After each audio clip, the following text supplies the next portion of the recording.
The Israel-Jordan Peace Treaty, or in full, Treaty of Peace between the State of Israel and the Hashemite Kingdom of Jordan, was signed in 1994. The signing ceremony took place at the southern border crossing of Arabah on 26 October 1994. Jordan was the second Arab country, after Egypt, to sign a peace accord with Israel. The treaty settled relations between the two countries, adjusted land and water disputes, and provided for broad cooperation in tourism and trade. It included a pledge that neither Jordan nor Israel would allow its territory to become a staging ground for military strikes by a third country. History. In 1987, Israeli Foreign Affairs Minister Shimon Peres and King Hussein tried secretly to arrange a peace agreement in which Israel would concede the West Bank to Jordan. The two signed an agreement defining a framework for a Middle Eastern peace conference.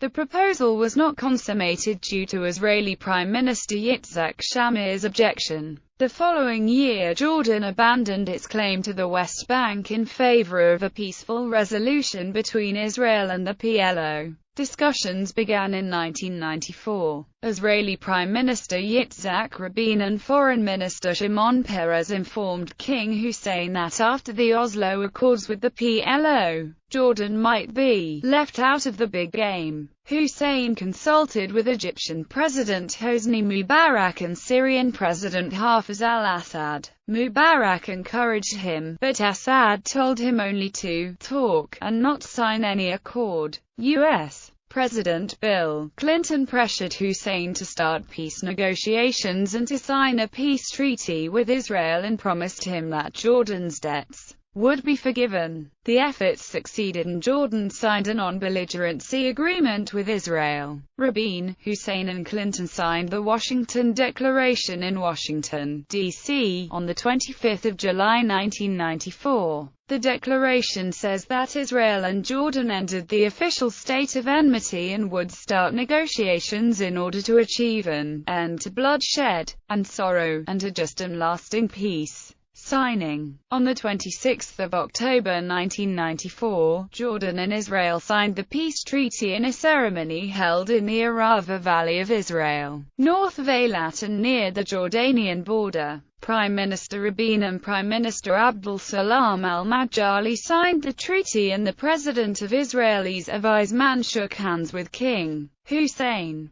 Clinton observed, accompanied by U.S. Secretary of State Warren Christopher. Thousands of colorful balloons released into the sky ended the event. Egypt welcomed the agreement while Syria ignored it. However, the Lebanese militia group Hezbollah resisted the treaty and 20 minutes prior to the ceremony launched mortar and rocket attacks against northern Galilee towns. Israeli residents, who were forced to evacuate the towns for the safety of shelters, took with them transistor radios and mobile TVs in order not to miss the historical moment of signing a second peace treaty with an Arab state. Content. The peace treaty consists of a preamble, 30 articles, 5 annexes, and agreed minutes. It settles issues about territory, security, water, and cooperation on a range of subjects. Annex I concerns borders and sovereignty. Section Annex I establishes an administrative boundary between Jordan and the West Bank, occupied by Israel in 1967, without prejudice to the status of that territory.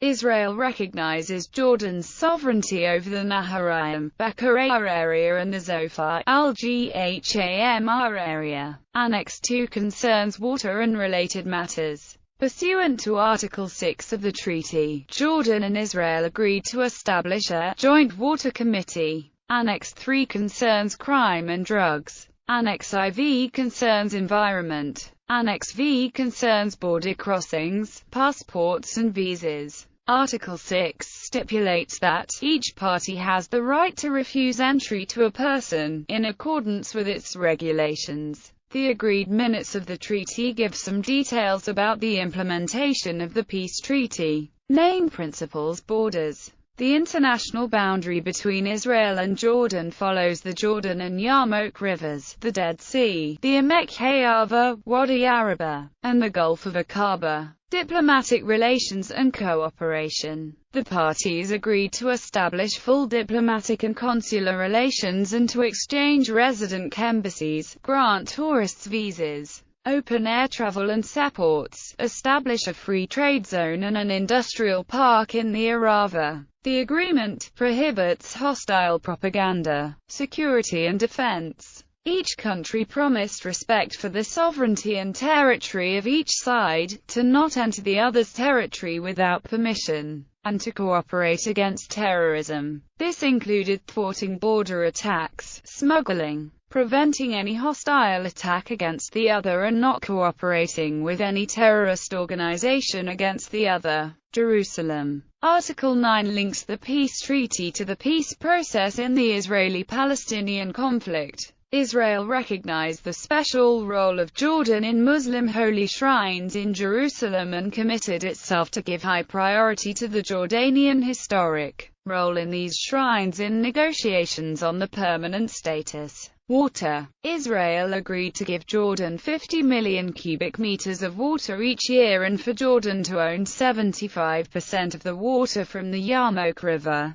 Both countries could develop other water resources and reservoirs and agreed to help each other survive droughts. Israel also agreed to help Jordan use desalination technology in order to find additional water. Palestinian refugees. Israel and Jordan agreed to cooperate to help the refugees, including a four-way committee to try to work towards solutions. Follow-up. Following the agreements, Israel and Jordan opened their borders. Several border crossings were erected, allowing tourists, businessmen and workers to travel between the two countries. Israeli tourists started to visit Jordan, many to see the Selahei Adama Petra, a stone-carved Nabatean city which had fascinated Israelis during the 50s and the 60s, often luring adventurers to visit it secretly. In 1996 the two nations signed a trade treaty. As part of the agreement, Israel assisted in establishing a modern medical center in Amman. In December 2013, Israel and Jordan signed an agreement to build a desalination plant on the Red Sea, near the Jordanian port of Aqaba, as part of the Red Sea-Dead Sea Canal.